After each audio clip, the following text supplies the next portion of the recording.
Este programa es posible gracias al aporte de los mecenas del canal. La masonería y la supuesta desobediencia de San Martín. Primera parte. La independencia de América y las sociedades secretas. Enrique de Gandía. 1906 a 2000. Historiador argentino de reconocida trayectoria académica. Autor de más de 100 libros y artículos, y fundador y miembro activo de numerosas instituciones de estudios históricos y sociales.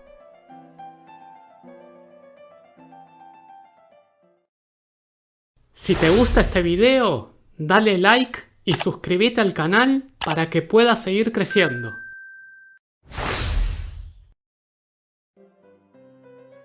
La masonería y la supuesta desobediencia de San Martín.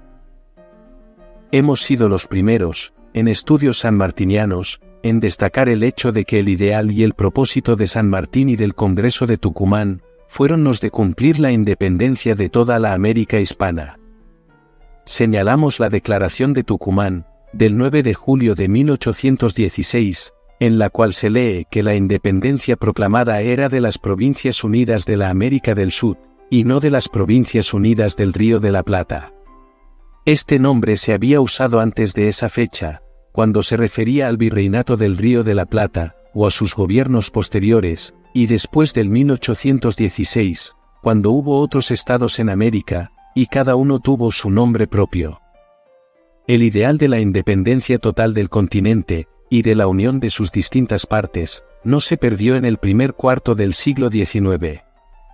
En las instrucciones reservadas que Juan Martín de Pueyrredón dio a San Martín, hechas conocer por Mitre, se le dice bien claro que las Provincias Unidas debían formar con Chile una alianza constitucional, para constituir una confederación de naciones.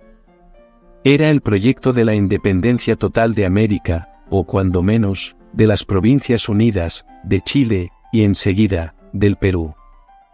La unión de estas tres naciones fue una preocupación constante en la mente de San Martín. En un oficio de San Martín al virrey Pezuela, del 11 de abril de 1818, le escribe que, en los 7 años transcurridos desde el 25 de mayo de 1810, se había descubierto que las Provincias Unidas y Chile solo apetecen una constitución liberal, una libertad moderada, y que los habitantes del Virreinato de Lima, cuya sangre se ha hecho derramar contra sus hermanos, tengan parte en su destino político, y se eleven del abatimiento colonial a la dignidad de las dos naciones colindantes. Este bando se reprodujo en la Gaceta de Buenos Aires, el 29 de abril de 1818. Nadie ignoraba, por tanto, que los fines políticos de aquellos momentos eran los de unir en una sola nación la actual Argentina, Chile, y el Perú, que entonces integraba también el Alto Perú, hoy Bolivia. El mismo pensamiento fue expuesto por San Martín a los limeños y habitantes de todo el Perú, en una proclama del 13 de noviembre de 1818, fechada en Santiago de Chile, y publicada por Celedonio Galván Moreno en sus bandos y proclamas de San Martín. Buenos Aires, 1947, páginas 154 a 156. Les dijo: la unión de los tres estados independientes, Río de la Plata, Chile y Perú, acabará de inspirar a la España el sentimiento de su impotencia, y a los demás poderes el de la estimación y del respeto. Afianzados los primeros pasos de vuestra existencia política, un Congreso Central compuesto de los representantes de los tres estados, dará a su respectiva organización una nueva estabilidad, y la constitución de cada uno, así su alianza y federación perpetua, se establecerán en medio de las luces, de la concordia, y de la esperanza universal. Este pensamiento político de San Martín es el que mantuvo durante toda su vida americana, e inspiró todos sus actos hasta después de Guayaquil, cuando trató de organizar la Argentina por medio de un congreso en Córdoba, que deshizo Rivadavia, y constituir la Asociación Argentina Chilena Peruana, que también hizo fracasar Rivadavia. La conquista del Perú, para formar con él una inmensa nación, que habría unido su territorio a los de Chile y la Argentina, se formalizó en un tratado entre el Estado de las Provincias Unidas del Río de la Plata y el Director Supremo del Estado de Chile, el 5 de febrero de 1819. Puede leerse íntegro en Documentos para la Historia del Libertador General San Martín. Buenos Aires, 1973, tomo 11, páginas 10 a 12. Lo firmaron los plenipotenciarios Gregorio Tagle, ministro de Estado en los departamentos de Gobernación y Relaciones Exteriores de Buenos Aires, y Antonio José de Irizarry, ministro de Estado de Chile. En el primer artículo, las dos partes contratantes se obligaron a costear una expedición, que ya estaba preparada en Chile, para auxiliar a los habitantes del Perú, y con especialidad a los de Lima, con fuerza armada y arrojar de allí al gobierno español, y establecer el que sea más análogo a su constitución física y moral. En el artículo segundo, leemos algo de inmensa importancia. El ejército combinado de las Provincias Unidas y de Chile, dejará de existir en aquel país, luego que se haya establecido un gobierno por la voluntad libre de sus naturales.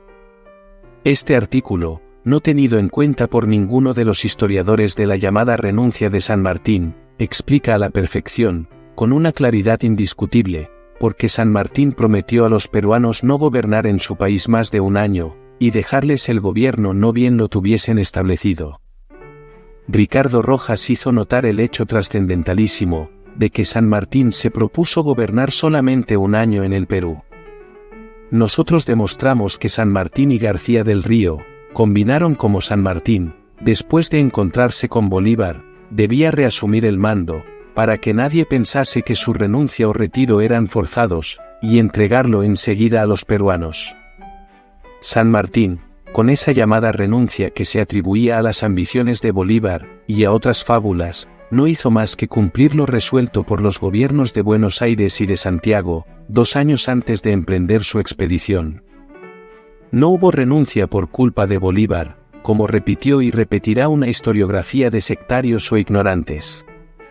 Hubo obediencia a una resolución tan importante y trascendental, como la que tomaron la Argentina y Chile, cuando resolvieron su expedición conjunta libertadora del Perú. Si las conveniencias lo exigían, y si el gobierno establecido en Lima por la voluntad libre de sus naturales lo pedía, otro ejército podía quedar por algún tiempo en aquel territorio. En el artículo tercero, las partes contratantes convenían no considerar el cobro de los costos de la expedición libertadora, con el gobierno que se formase en el Perú, hasta que pudiese arreglarse con el gobierno independiente de Lima. El artículo cuarto, aclaraba aún más el anterior, y el quinto declaraba que las dos partes contratantes, se garantizaban mutuamente la independencia del Estado que debe formarse en el Perú, libertada que sea la capital. Los gobiernos de la Argentina y Chile ratificaron este tratado. Es indudable que San Martín tenía la obligación de abandonar el gobierno del Perú, no bien se hubiese organizado en ese país un gobierno por la voluntad libre de sus naturales. Así lo establecía el artículo segundo de este tratado, y así obedeció San Martín. Estamos comprobando que no hubo una renuncia de San Martín por fuerza de ninguna persona, sino por obligación de cumplir una orden superior, tan importante como la que le había dado el mando. Y comprobamos algo más. El propósito del Congreso de Tucumán, y de los gobiernos de la Argentina y Chile, de constituir una nación que abarcase estos 3 estados. Este fin, téngase bien presente, es el que San Martín quiso desarrollar, no bien cumplió su misión de dar un gobierno independiente al Perú, y haberse retirado de este país después de haberse encontrado con Bolívar. Hemos demostrado, en otras páginas, cómo San Martín envió a Gutiérrez de la Fuente, a recabar auxilios en las provincias argentinas, para conquistar el resto del Perú, dominado por los españoles divididos en liberales y absolutistas, y como Rivadavia hizo fracasar esa misión. También hemos mencionado los prestamistas que facilitaron una importante suma a San Martín, después de su retiro del Perú, para formar un ejército con el cual lanzarse a dominar a los españoles, que aún resistían en el Alto Perú. Uno de ellos era Roberto Or. Poco o nada se sabía de sus nombres. Ahora, podemos recordar algo respecto a Or. El 5 de febrero de 1819, desde Dublín, escribió una afectuosa e interesante carta a San Martín. Ella revela que eran viejos amigos, tal vez unidos por la masonería. Or lo llama a San Martín, además de excelentísimo, mi distinguido amigo y señor. Le cuenta que no había tenido tiempo, desde su llegada, para escribir a los amigos que había dejado en el mundo nuevo, ni aun a vuestra excelencia, de quien he merecido tantos y tan grandes favores, y cuya memoria jamás me será borrada. Mientras viva, siempre me acordaré con placer de la amistad que se me ha dignado dispensar, y ojalá que me señalase cómo emplearse en la Europa, para que le pueda mostrar mi agradecimiento. Tanto San Martín, como el famoso Lord Fife, el señor Carsol, y Or, eran amigos. San Martín había dado unas cartas a Or, para que las entregase a estos señores. Cuando llegó Or, estaban en sus casas de campo, y Or se las envió por correo. Les pidió que le acusasen recibo, pero hasta ese momento no había recibido respuestas. Or le daba noticias de España, cuya situación interna cada día se hacía más crítica. Crecían las dificultades para enviar expediciones ultramarinas. En Inglaterra, todos los días se embarcaba gente rumbo a Venezuela y Nueva Granada.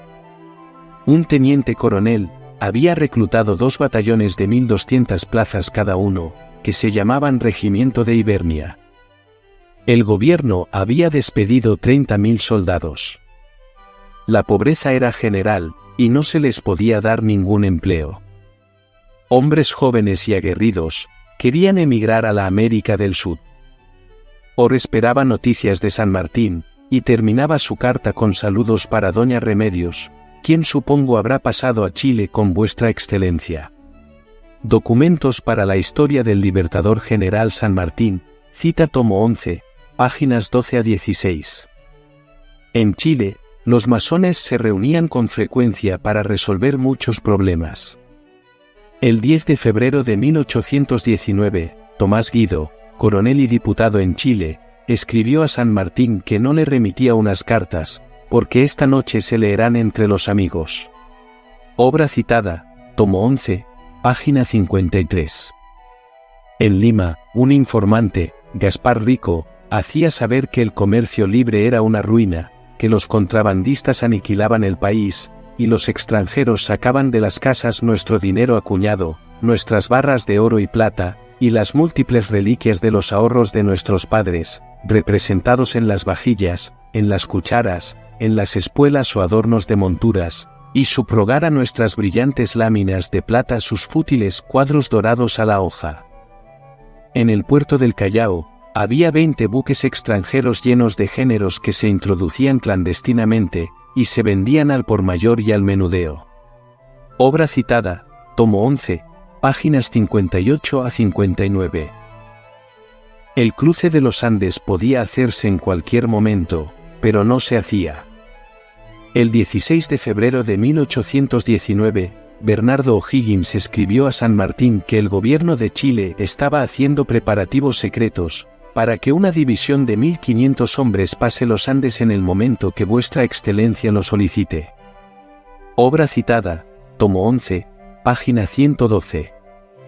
El mismo día, Tomás Guido comunicó a San Martín que había reunido a los amigos, es decir, a la logia masónica, y habían acordado enviar una diputación de Chile, en clase de mediador en las diferencias de Artigas con Buenos Aires, y para que preste garantía de cualquier convenio que se formase, por plenipotenciarios de una y otra parte. Es el comienzo de su intento de mediación, que Pueyrredón terminó por no aceptar. Otras noticias comunicó Guido a San Martín. Un norteamericano, Robinson, llegado de Lima, le contó que había hablado privadamente con Pezuela, y que el virrey le había asegurado que si España recobraba Montevideo, premiaría a Artigas con la banda de mariscal de campo, y la cruz de Isabel que le estaba acordada. Guido sospechaba de Artigas. Vinculaba su hostilidad a la sublevación de los prisioneros españoles en San Luis, y la acción de los Carreras. La historia hoy sabe que se trató de hechos totalmente desvinculados. Pero entonces parecían tener una combinación. Obra citada, tomo 11, páginas 118 a 119. Otro interés ofrece, en cambio, el propósito de O'Higgins de enviar a las Provincias Unidas tropas chilenas para combatir a los anarquistas, o sea, a los caudillos sublevados. Así se lo comunicó O'Higgins al brigadier Antonio González Valcarce, primero, el 17 de febrero de 1819, y al propio San Martín, después, el mismo día. En la carta a este último, le pedía que no se aventurase a visitar a los montoneros, para llegar con ellos a algún acuerdo. Era un peligro que no debía correr, por bien de América. La masonería había tomado medidas para enviar una comisión a tratar con los montoneros. El párrafo es el siguiente. El amigo Guido me ha escrito de la resolución de la Círculo-Círculo, para que nuestro común amigo Cruz y un regidor Tabaredo, comisionados por este gobierno, pasen a verse con Artigas, o el jefe que mande las fuerzas que hostilizan la campaña de Buenos Aires, establezcan una mediación a nombre de Chile, pidan cesación de hostilidades, y ofrezcan, a nombre de este Estado, garantir los tratados que se estipulasen entre el Supremo Gobierno de Buenos Aires y Artigas, pero que todo se convenga con usted para que tenga acierto. También resolvió Círculo-Círculo, que nuestro amigo Zapiola precediese al gobernador de Valparaíso durante su ausencia. Obra citada, tomo 11, páginas 121 a 124. El coronel don Luis de la Cruz, y el regidor don Salvador de la Cabareda, enviados del gobierno de Chile, fueron nombrados por el director supremo O'Higgins. En lugar de la Cruz, pasó a hacerse cargo del gobierno de Valparaíso el coronel mayor don José Matías Zapiola, conocido masón. El 18 de febrero, Guido escribió a San Martín que, antes de ayer comuniqué a usted, por extraordinario, los últimos acuerdos de los amigos. No faltaban las noticias de la próxima partida de la expedición española, de 20.000 hombres rumbo al Río de la Plata. El 22 de febrero, Guido rogó a San Martín que volviese a Chile, pues la guerra con los montoneros parecía no tener fin. También le pidió que hablase con Belgrano si baja. Obra citada, tomo 11, página 159. Corría la voz de que Cornelio de Saavedra había sido enviado a negociar con los montoneros. Obra citada, tomo 11, página 185. Fue en estos momentos en que San Martín, ansioso de alcanzar una paz en las Provincias Unidas, se decidió a escribir a los caudillos. El 26 de febrero de 1819, desde Mendoza, se dirigió al comandante de las fuerzas de Santa Fe, Estanislao López. Paisano, le dijo. La reclamación de los patriotas y honrados cuyanos, sobre la intercepción de su comercio, que es el que les da su subsistencia, por las fuerzas del mando de usted, me han movido a separarme del ejército unido de mi mando, con el solo fin de interponerle mis súplicas a fin de que se corten estos males, que todos ellos gravitan sobre patriotas que, teniendo las mismas ideas de libertad americana, emplean algunos medios algo encontrados. El que escribe a usted, no quiere otra cosa que la emancipación absoluta del gobierno español, respeta toda opinión, y solo desea la paz y unión. Sí, mi paisano, estos son mis sentimientos. Libre la patria de los enemigos peninsulares, no me queda más que desear. Bajo estos principios dirijo a usted esta comunicación, seguro de que será admitida con la misma sinceridad con que la escribo. También le anunciaba el nombramiento de la Comisión Mediadora de Chile, y le pedía que le contestase por medio de un oficial de su confianza. Y, bajo la garantía de su palabra, no tendré el menor inconveniente en presentarme en el punto que usted me indique, para que tratemos sobre los particulares que llevo expuestos. Obra citada, tomo 11, páginas 191 a 192. Buenos Aires vivía con la doble intranquilidad de los montoneros, que sublevaban el país en contra del gobierno de Pueyrredón, y de la expedición que se preparaba en Cádiz para llevar unos 20.000 hombres al Río de la Plata. la expedición retardaba continuamente su partida, porque el rey de Portugal no autorizaba a España a detener sus barcos en los puertos del Brasil para renovar sus alimentos y provisiones. La política de Pueyrredón con la corte de Río de Janeiro salvaba a América de una invasión que habría cambiado sus destinos. Los historiadores de estos sucesos no han tenido en cuenta estos hechos para comprender el porqué de la política pueyrredoniana, la gratitud que debemos al rey de Portugal, la única causa que retardaba, inexplicablemente, la salida de la expedición, y el terror que existía en el Río de la Plata, en Chile, y diversas partes de América. En otras páginas hemos expuesto el proyecto de San Martín, de enviar al almirante Cochrane con la escuadra de Chile, a hacer frente a esta expedición en el Atlántico. Proyecto impropio de su talento de estratega, y que Guido y O'Higgins se encargaron de alejar de la mente del Libertador.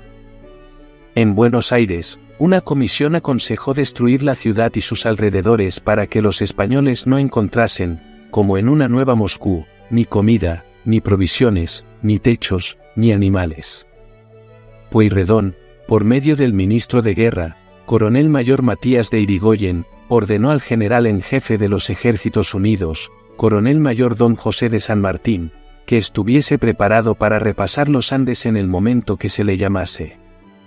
Irigoyen empezó por exponer a San Martín el peligro de la famosa expedición, y enseguida le dijo lo siguiente: en este concepto, pues, quiere el gobierno y me ordena diga a vuestra excelencia, que desde el momento que reciba y quede impuesto de esta suprema orden, se predisponga a repasar y repase efectivamente la cordillera con las esforzadas legiones de su mando, parque, y demás relativo a ellas, cuidando mucho de traer consigo todo el tren de artillería y municiones que sea posible, en la inteligencia de que aquí se carece de lo necesario, porque ha sido preciso emplear en los ejércitos y demás, no siendo fácil ni asequible por ahora su reposición, así por falta de numerario, como por no haber dónde comprarla, sin perjuicio de que vuestra excelencia cuidará muy eficazmente, de engrosar y aumentar las legiones con la mayor fuerza que sea posible, y con todas ellas y demás aprestos, especialmente la artillería de los calibres más precisos, se situará en la ciudad de Mendoza, a donde se le dirigirán las órdenes convenientes. Obra citada, tomo 11, páginas 197 a 198. Este es el tantas veces recordado llamado de Pueyrredón a San Martín. No fue un llamado para combatir a los caudillos, sino para hacer frente a la expedición española. Respecto a ella, le decía Irigoyen: este esfuerzo peninsular es el máximo y último que puede hacer Fernando, y nosotros debemos también oponerle el máximum de nuestras fuerzas, en el concepto de que es forzosamente la decisiva de nuestra gloria, u oprobio eterno. San Martín obedeció en el acto. El mismo día, 27 de febrero de 1819, ordenó al comandante general del cantón de Carimón, coronel Juan Gregorio de las Heras, que se dirigiese a la ciudad de Mendoza. He aquí sus palabras: inmediatamente que vuestra señoría reciba hará poner en marcha para la ciudad de Mendoza los 2 escuadrones de cazadores a caballo, pidiendo a ese gobierno los auxilios necesarios para poderlo verificar. Obra citada, tomo 11, página 199. Al día siguiente, 28 de febrero, el intendente del ejército de los Andes, Juan Gregorio Lemos, escribió a San Martín: haré que se conduzca lo más pronto la imprenta que vuestra excelencia pide, a disposición del señor gobernador intendente de Cuyo. Quedo activando diligencias, a fin de remitir los 2 oficiales inteligentes en el arte y de su asignación, y demás daré oportuna cuenta. Obra citada, tomo 11, página 203. El 29 de febrero de 1819, el enviado de Chile en Buenos Aires, don Miguel Zañartu, informó a San Martín del empréstito abierto en Buenos Aires, de 500.000 pesos, para la expedición a Chile, porque los extranjeros, principalmente, habían declarado que no tenían el dinero suficiente. Obra citada, tomo 11, páginas 205 a 206. El 1 de marzo de 1819, Juan Martín de Pueyrredón refirió a San Martín los preparativos que se hacían en Cádiz, para enviar al Río de la Plata la expedición de unos 20.000 hombres. Por ello, había tenido el sentimiento de firmar la orden, para la muy pronta retirada de nuestras fuerzas a esta parte de la cordillera. Eso sería lo único que nos daría Chile, en recompensa de tantos sacrificios que nos ha costado su restauración. No era necesario que San Martín trajese 5.000 veteranos, tropas de línea, cuyo traslado y mantenimiento resultarían muy caros.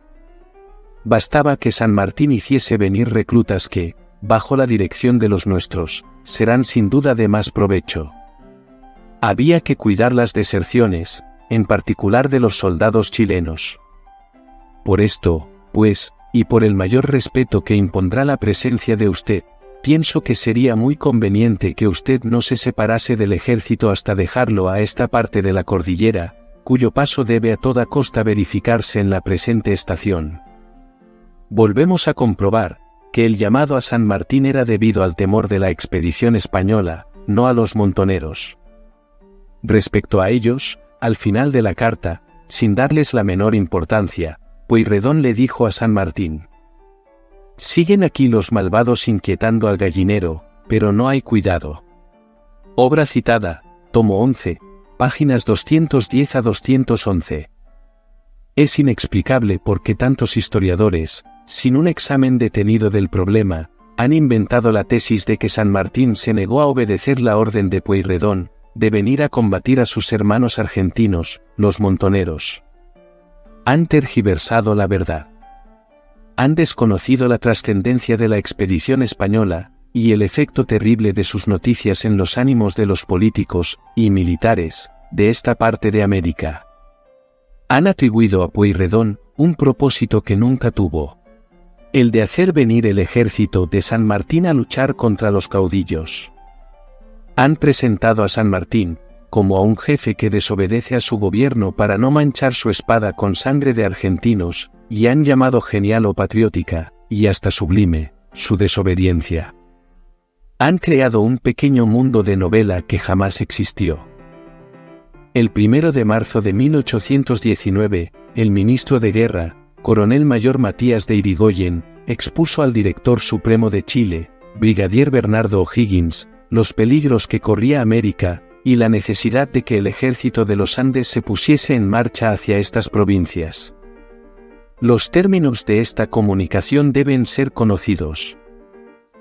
Así es, decía Irigoyen, que aunque nos hallamos en actitud de proveer de los fondos necesarios a la empresa combinada contra el virrey de Lima, el peligro que corre la libertad de ambos estados, en su propio territorio, nos aconsejaría que diésemos de mano a aquel espinoso proyecto, librando a otra ocasión, o a otros medios, las esperanzas de realizarlo. No había fondos para emprender la expedición sobre Lima. Por estas y otras razones, el gobierno había determinado que el ejército de los Andes se ponga inmediatamente en marcha a estas provincias, librando las órdenes convenientes al general, para que aproveche a toda costa el corto tiempo que concede la estación para el tránsito de la cordillera. El historiador de estos hechos tiene la obligación de analizar con precisión, sin dejarse llevar por tradiciones falsas o simples embustes, los textos de los documentos para conocer sus verdades intergiversables. Estamos reconociendo que no es verdad que San Martín fue llamado para combatir a los caudillos. Lo fue para que su ejército se encontrase en Buenos Aires, cuando la expedición española pudiese llegar a estas playas. El coronel mayor, don Matías de Irigoyen, ministro de la Guerra, dio las razones de ese llamado a O'Higgins, director supremo de Chile, en la carta que estamos glosando. Le dijo: «Pero como desgraciadamente, la fuerza que compone dicho ejército es muy inferior al tamaño de nuestro peligro, y estando cubierto este reino de sus enemigos exteriores con la escuadra, el mayor de sus riesgos consistiría en que nosotros fuésemos vencidos, parece llegado el caso de que vuestra excelencia, quiera por su propio interés y por su gloria, aunque no se recuerden otros títulos, auxiliar a este estado con alguna tropa de línea, en términos que, unidas ambas fuerzas, compongan el número de 5.000 veteranos. Estamos frente a una estrategia destinada a hacer frente a las fuerzas españolas, tanto de la península, con la expedición de los 20.000 hombres, como del Perú, que podían avanzar sobre Chile y el norte de la Argentina. Continúa el ministro de la Guerra. Considere vuestra excelencia que, libre el virrey Pezuela del peligro que le amenazaba la proyectada expedición, empleará las tropas que había reunido en la capital para engrosar el ejército de la Serna, y hacerlo obrar sobre nuestras provincias, para distraer nuestra atención del ejército expedicionario de la península, y que si, por falta de fuerza, dejamos mal seguros los dos extremos por donde deberemos ser atacados, dividiendo nuestras escasas tropas, casi debe tenerse por cierta nuestra disolución, a que sería consecuente la de ese reino. En efecto, libre el virrey del Perú de la amenaza de la expedición argentino-chilena que iba a conquistar Lima, podía muy bien destinar sus fuerzas para ayudar a la Serna, y avanzar sobre el norte argentino. No se habla, ni por un instante, de caudillos ni de montoneros. No encontramos ningún pedido de tropas para combatir a esos hombres, ni al fantasmal Artigas, que no preocupaba en Buenos Aires y en las provincias. El gran peligro era la expedición española y las fuerzas del virrey del Perú. Por ello era necesario que el ejército de los Andes repasase la cordillera, y se situase cuando menos en Mendoza para estar más cerca del enemigo del Alto Perú, y de la expedición que podía llegar al Río de la Plata. Irigoyen comprendió la impresión que estos hechos, y este pedido, podían causar a O'Higgins, y no vaciló en decírselo. Yo bien veo que a vuestra excelencia, se le ofrecerán graves dificultades para decretar este auxilio, pero si vuestra excelencia y el entusiasmo de esos pueblos no se deciden a vencerlas, después de tan grandes sacrificios, nada habremos hecho sino consignarlos a nuestra ruina.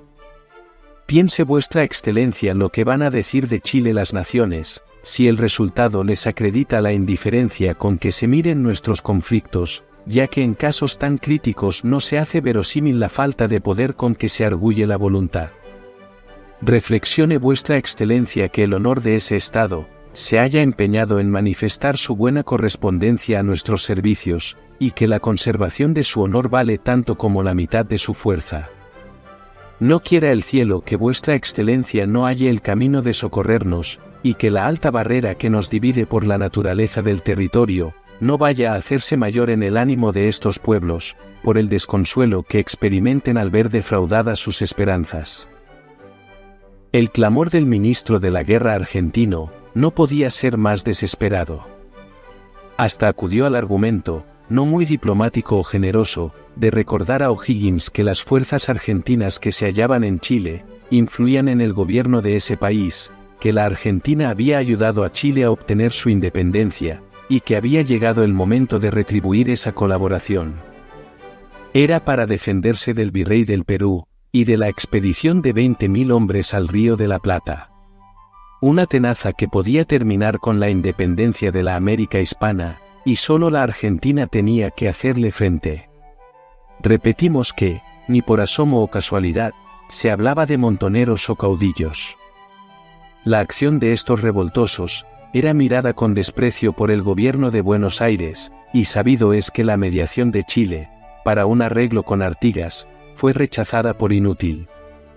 Decía el ministro Irigoyen. Existiendo en ese reino nuestras tropas, y atribuyéndoseles una gran parte de inflexo en la administración, parece natural que ciudadanos bien nacidos, no se sintiesen con vigor para dar testimonios dignos de su gloria, cuando podrían atribuirse a la influencia de un poder extraño.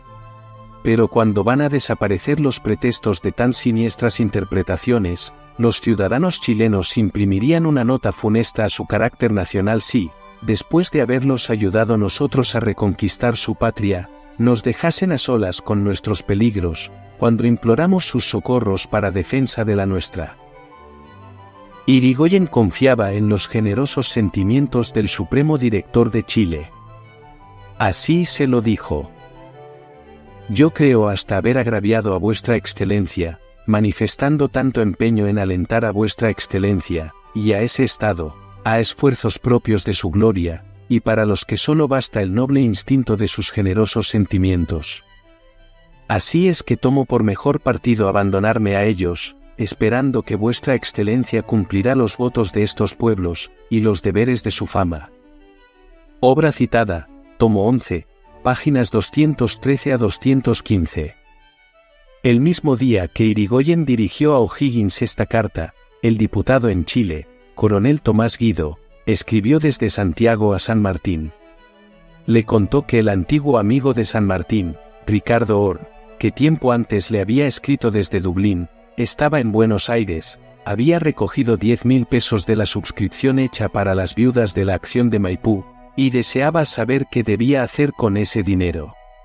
Obra citada, tomo 11, página 217.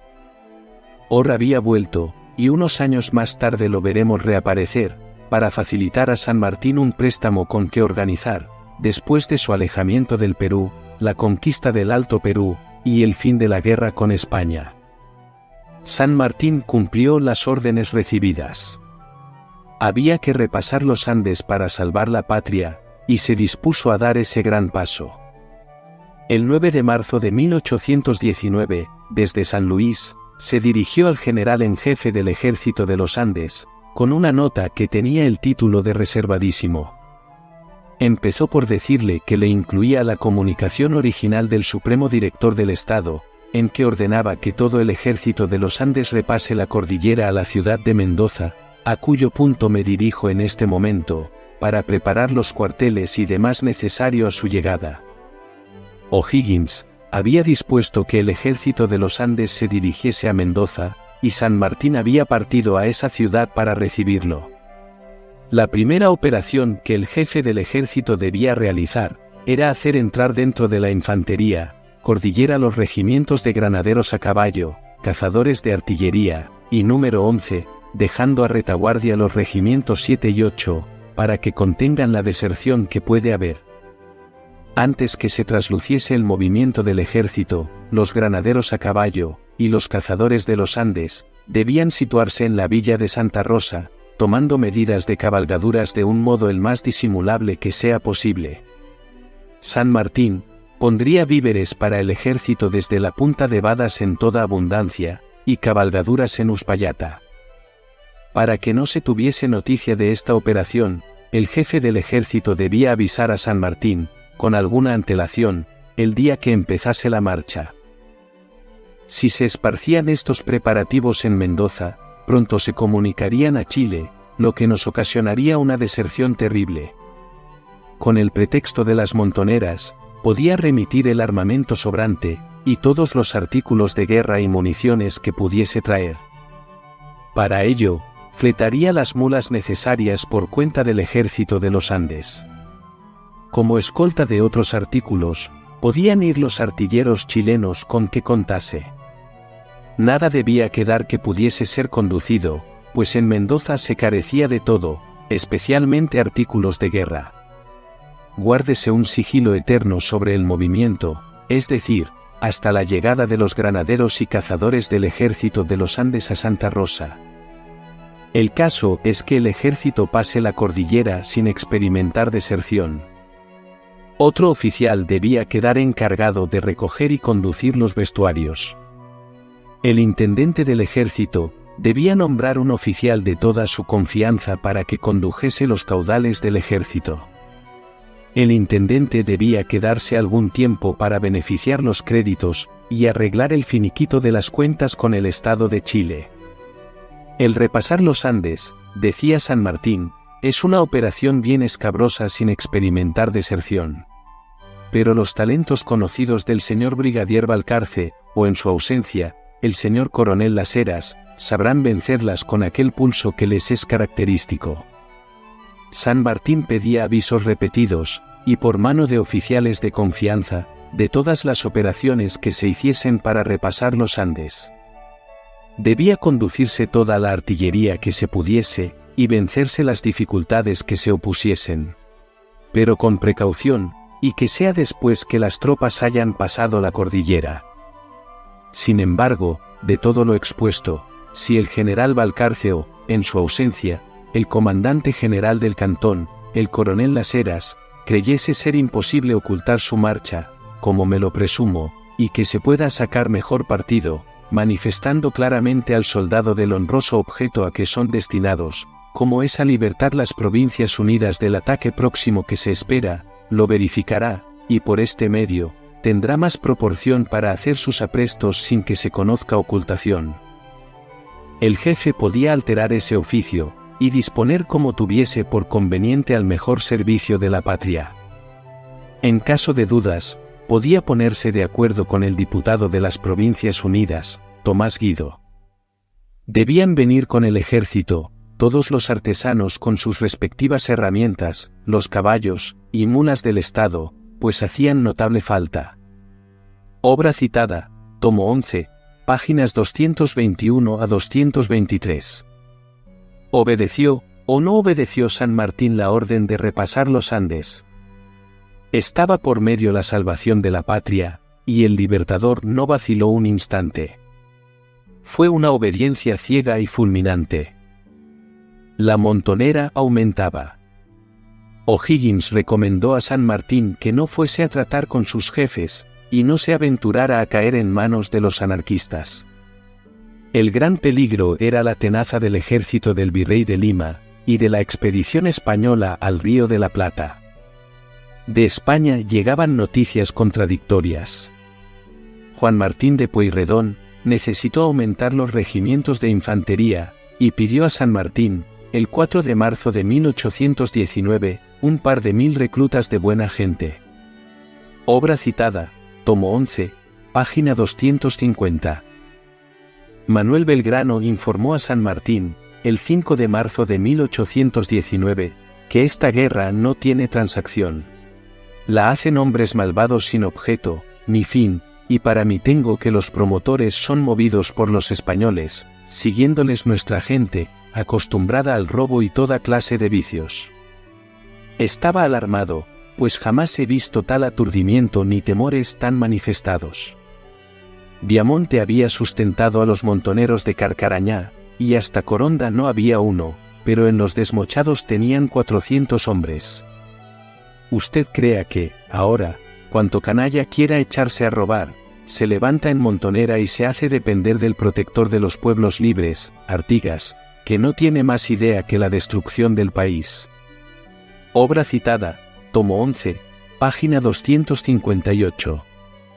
Mientras en la Argentina Artigas suscitaba problemas, en Chile, Tomás Guido proyectaba la conquista del Perú. El 8 de marzo, desde Santiago, Guido comunicó a San Martín su inquietud por la expedición que se preparaba en Cádiz, y le recomendó que hiciese los últimos esfuerzos para tramar de un modo sólido las diferencias en Santa Fe. El primer golpe que debían proponerse era sobre Guayaquil.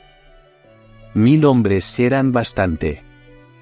Enseguida, una contribución sobre los godos de 500.000 pesos, y otros tantos en empréstitos a los patriotas, bajo todas las garantías que permitiesen las circunstancias. Antes de 3 meses podían caer sobre Lima. El mejor medio era la empresa sobre Guayaquil. Si la expedición española se dirigía a Buenos Aires, entonces, más que nunca, debemos empeñarnos en abrirnos paso en el Perú. Nada importaría perder aquella capital, si lográsemos dar un golpe a Lima. El influjo de este suceso disolvería las fuerzas españolas, y vigorizaría nuestros pueblos para una guerra sostenida. Piense usted sobre estas ideas, y deme su opinión. Todos esos cálculos desaparecían si Cochrane era batido. Entonces habría sido preciso reconcentrarse en Chile, para ponerse a cubierto de una invasión de Lima. Pezuela la habría realizado, al saber que las tropas españolas estaban en nuestras costas. Obra citada, tomo 11, páginas 271 a 273. Eran los planes de un estratega, que tenía un campo de acción tan grande como media América. La conquista de Lima se presentaba como el punto máximo de la guerra contra España. El momento no podía ser más decisivo. Si la expedición española de 20.000 hombres se apoderaba de Buenos Aires, los liberales, establecidos en Lima, podían oponer una resistencia tenaz. Los españoles llegados a Buenos Aires, habrían debido hacer frente a los mismos montoneros y a Artigas, que no los habrían dejado respirar. Desde el Perú y Chile, se habría podido reconquistar el Río de la Plata. Por ello, Pueyrredón quería contar con el ejército de los Andes en Mendoza. Los ataques podían llegar lo mismo desde el Alto Perú, que desde el Atlántico al Río de la Plata. San Martín ante todo obedeció, y el ejército fue dispuesto para repasar los Andes. La llamada desobediencia, hasta ahora no aparece. Lo que se advierte, son planes grandiosos de resistencia a las fuerzas españolas del Perú. Por otra parte, la política de Pueyrredón, de entendimiento con Portugal, lograba que este país no autorizase a España a tocar con las naves de la expedición en la costa del Brasil. Esto hacía muy dificultoso el viaje, y lo retrasaba indefinidamente sin que nadie se explicase la razón. Y, al mismo tiempo, Pueyrredón trabajaba secretamente, a fin de que Andrés de Arguibel y Tomás Lezica sublevasen el ejército de Cádiz. Sabemos muy bien que la sublevación de Cabezas de San Juan, del 1 de enero de 1820, puso fin a ese inmenso peligro, y reinstaló la Constitución de 1812 en España. Hecho que significó el comienzo del constitucionalismo en todos los países civilizados del mundo. Quienes han expuesto, y defendido, una tesis que hacía llamar el ejército de los Andes para combatir a los montoneros, han estado muy lejos de la verdad. No nos explicamos cómo han caído en este error que tiene mucho de absurdo. Unos, por no conocer bien las intenciones del virrey de Lima. Otros, por suponer que la expedición de Cádiz era una exageración, o una fábula, o un argumento, para mantener despierto el espíritu patriótico o militar en esta parte de América. Y no faltaron quienes, para dar importancia a los montoneros, inventaron la desobediencia de San Martín que se habría negado a combatirlos, no se sabe si por miedo, o por estar de acuerdo con ellos, o por no intervenir en una guerra civil. Lo cierto es que hombres eminentes discutieron si San Martín hizo bien, o hizo mal, en desobedecer la orden de venir con su ejército a combatir a los montoneros. Recuérdese que, en 1880 y 1881, Vicente Fidel López y Bartolomé Mitre dedicaron, cada uno, sendos tomos a una polémica famosa, en la cual uno de los puntos principales era, precisamente, este de la desobediencia sanmartiniana. López declaraba que, si San Martín hubiese venido con su ejército a aplastar a los montoneros y a Artigas, el Uruguay hoy sería una provincia argentina, y Mitre replicaba que San Martín, al dirigirse a Lima, había salvado la independencia americana.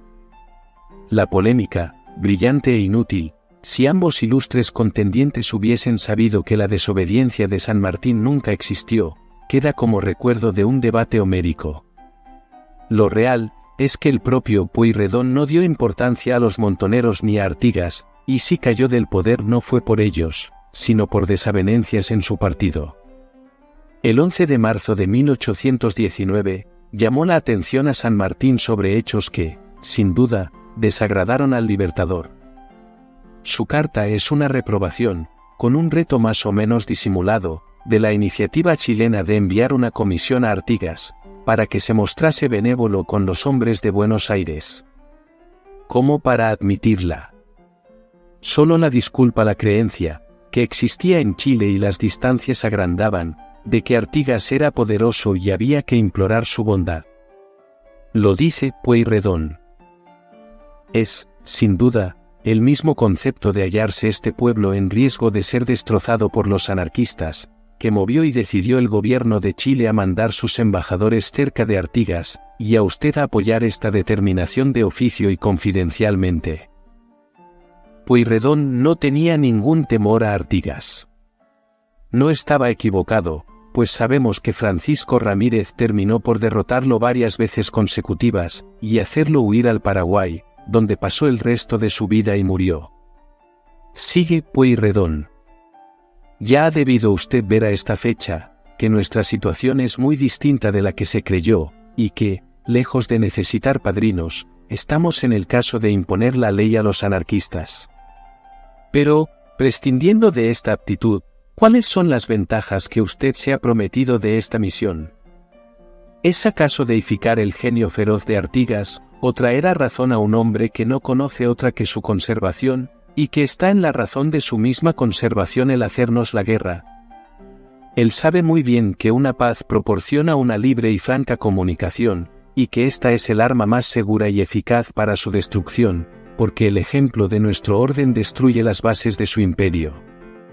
Esto lo empezó a sentir en el año pasado, y por eso me remitió todos los oficiales prisioneros, y cerró los puertos orientales a nuestro comercio sin antecedente ni motivo. De aquí es que siempre él dice que quiere la paz, pero sujetándola a condiciones humillantes e injuriosas a las Provincias Unidas, y de aquí es también que nunca ha podido celebrarse un ajuste permanente con esa fiera indócil.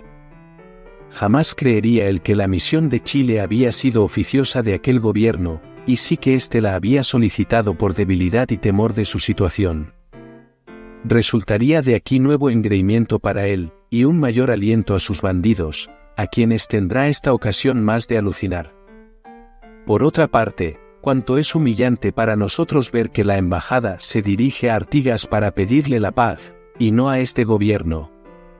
Esto prueba que aquel es el fuerte, el poderoso, y el que lleva la opinión en su favor, y que nuestro lugar político es subordinado al de aquel. Los extranjeros que sepan y vean este paso degradante para nosotros, ¿qué juicio formarán? Hay tantas razones, que me es imposible vaciar en lo sucinto de una carta, y que se oponen a que se realice, que me he resuelto a prevenir a los diputados, que suspendan todo peso en ejercicio de su comisión. También lo digo a usted en contestación a su oficio. Obra citada, tomo 11, páginas 309 a 310. En otra carta del 11 de marzo de 1819 a San Martín, volvió a insistir sobre los mismos conceptos. La mediación adoptada por el Supremo Director de Chile había causado sorpresa. No había podido tener otro principio que algunos rumores falsos o noticias comunicadas por los enemigos de la libertad de América. Había que concluir con los anarquistas. Para ello se habían reunido las fuerzas, y no porque hubiesen triunfado de nuestras armas. Había que dar importancia y llamar a transacciones, a esos pequeños restos de una turba sin orden ni concierto, menos aún por una mediación tan caracterizada como la del gobierno de Chile. Yo estoy penetrado de la idea, que el de las Provincias Unidas no puede aceptarla sin degradar su dignidad y decoro, y sin exponerlas a males más efectivos y reales, que los que infortunadamente se temen. Artigas y los anarquistas presumirían que la mediación era un paso solicitado por el gobierno de Buenos Aires. ¿Qué no pedirán Artigas y sus secuaces, cuando menos por un principio de engreimiento? La enemistad resultaría más encarnizada. Pueyrredón era partidario de dejar obrar al tiempo. Llegaría un día en que las ideas se uniformarían. Entretanto, había que trabajar de acuerdo para acabar con los díscolos y reducirlos al orden. Obra citada, tomo 12, páginas 3 a 4. 2 días después, el 13 de marzo de 1819, Belgrano escribió a San Martín. Si éste se había conmovido con la orden dada a Belgrano de descender con su ejército, más le había sucedido a Belgrano, con la noticia de que el ejército de su mando debe repasar los Andes. Ese movimiento iba a retardar la ejecución de los mejores planes, y perjudicar la causa en el interior. Pero lo dispone quien manda, y no hay más que obedecer. San Martín había cumplido la orden, y dispuesto el repaso de los Andes. Los anarquistas habían abandonado la frontera del Fuerte del Tío. Belgrano se hallaba en 1000 apuros para moverse sobre Santa Fe, y operar simultáneamente con las fuerzas de Viamonte. Este intentaba atacar el día 4 a los anarquistas en Coronda. Belgrano no descartaba la posibilidad de una transacción con esos bandidos, para cerciorarse de si son o no agentes de los españoles.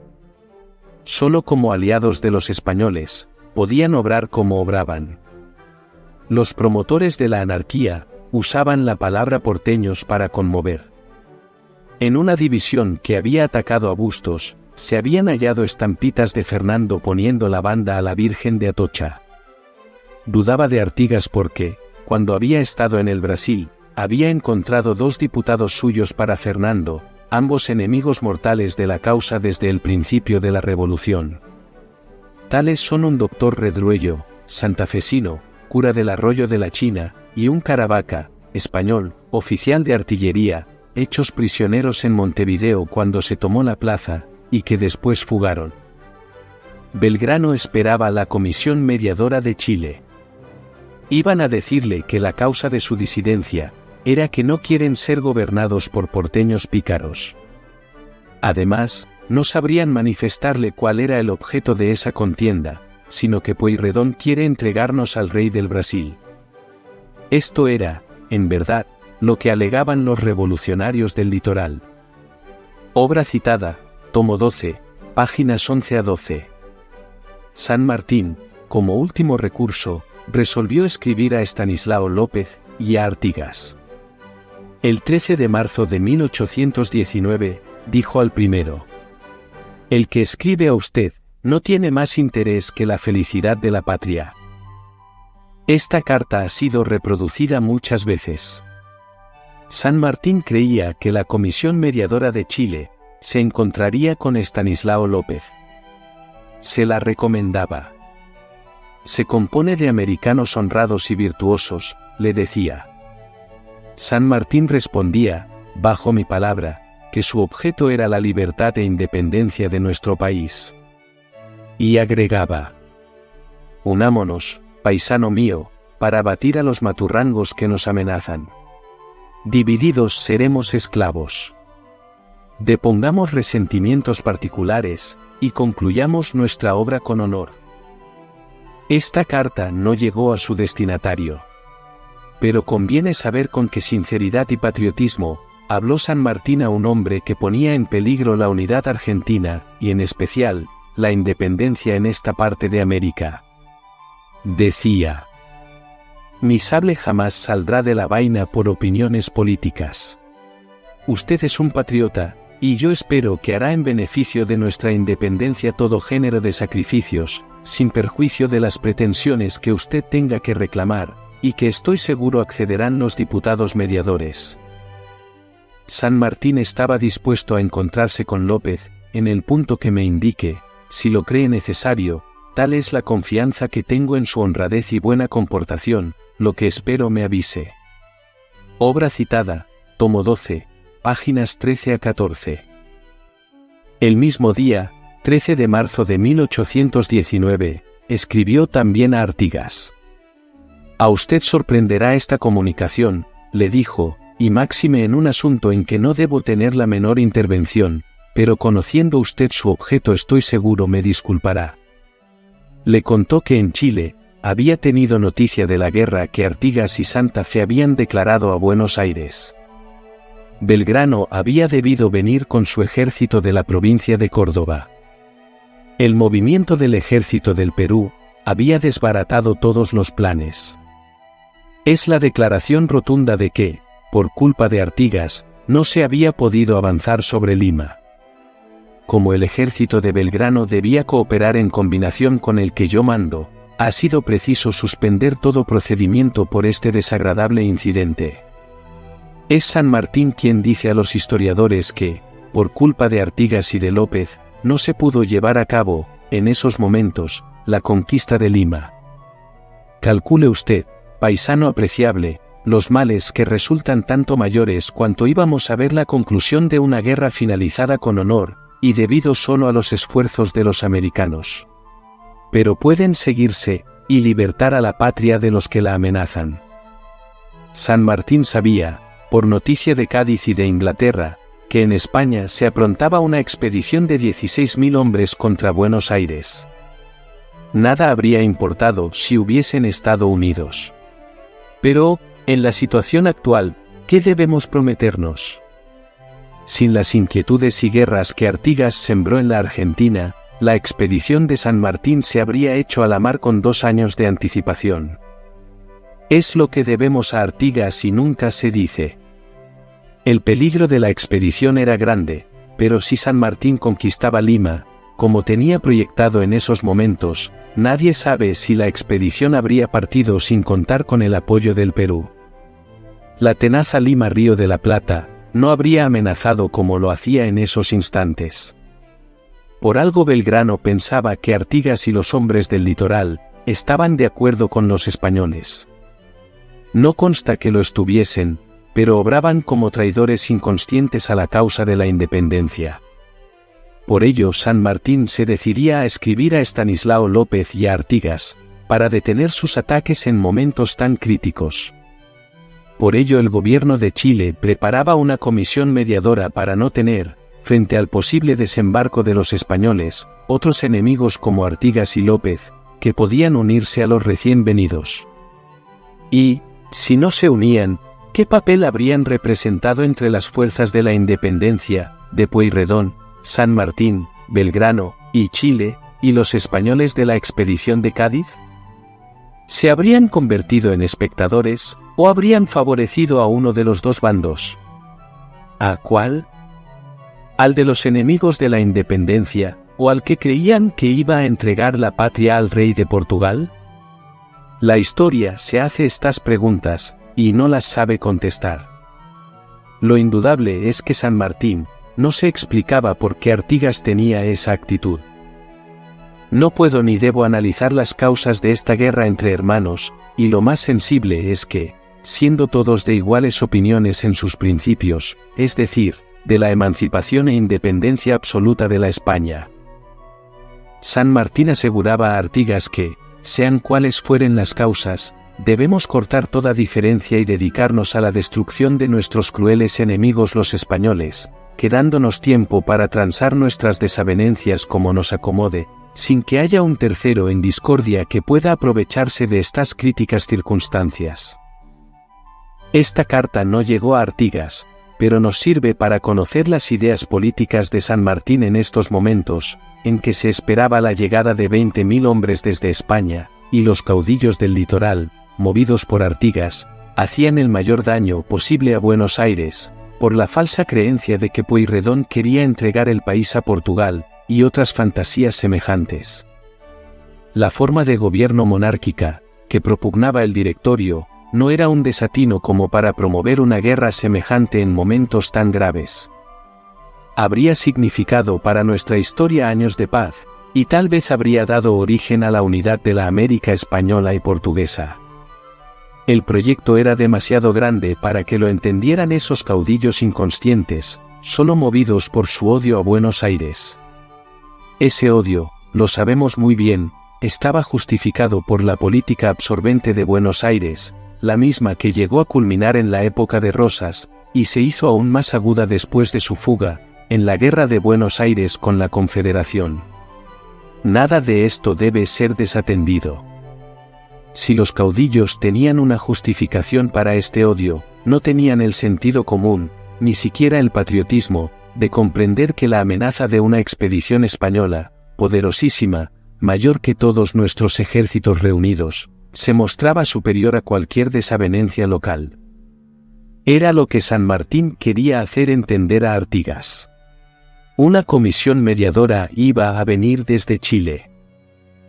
Paisano mío, hagamos un esfuerzo, transemos todo, y dediquémonos únicamente a la destrucción de los enemigos que quieren atacar nuestra libertad. Les aseguró que, en el momento que ésta, la patria, se vea libre, renunciará al empleo que obtenga para retirarme, teniendo el consuelo de ver a mis conciudadanos libres e independientes. En fin, paisano mío, hagamos una transacción a los males presentes. Unámonos contra los maturrangos, bajo las bases que usted crea, y el gobierno de Buenos Aires, más convenientes, y después que no tengamos enemigos exteriores, sigamos la contienda con las armas en la mano, en los términos que cada uno crea por conveniente.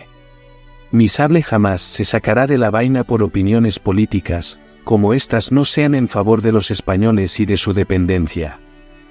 Obra citada, tomo 12, páginas 14 a 16. Curiosa coincidencia. Belgrano escribió su carta a San Martín, desde Ranchos, el 13 de marzo de 1819. San Martín se dirigió a López y a Artigas, desde Mendoza, el mismo día 13 de marzo. Bernardo O'Higgins escribió a San Martín, desde Santiago de Chile, también el 13 de marzo. Le dijo grandes verdades. Terrible cosa es mover el ejército de los Andes a la otra banda, y más terrible los riesgos a que este país queda expuesto. Los facciosos se reanimarán, y el virrey del Perú, si Cochrane es desgraciado, atentará a una nueva invasión. La provincia de Concepción hacía la guerra en unión de los indios bárbaros. Peligraba la libertad chilena, establecida con el trabajo y sudor de usted mismo. La expedición española parecía segura. Obra citada, tomo 12, página 23.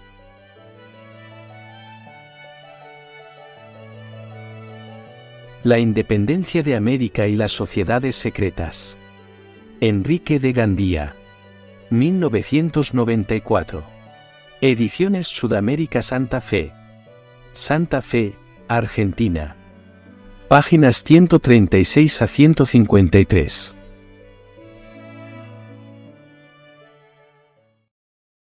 Si te gustó el video, dale like, suscríbete al canal y activa todas las notificaciones para que puedas seguir descubriendo los secretos de la masonería.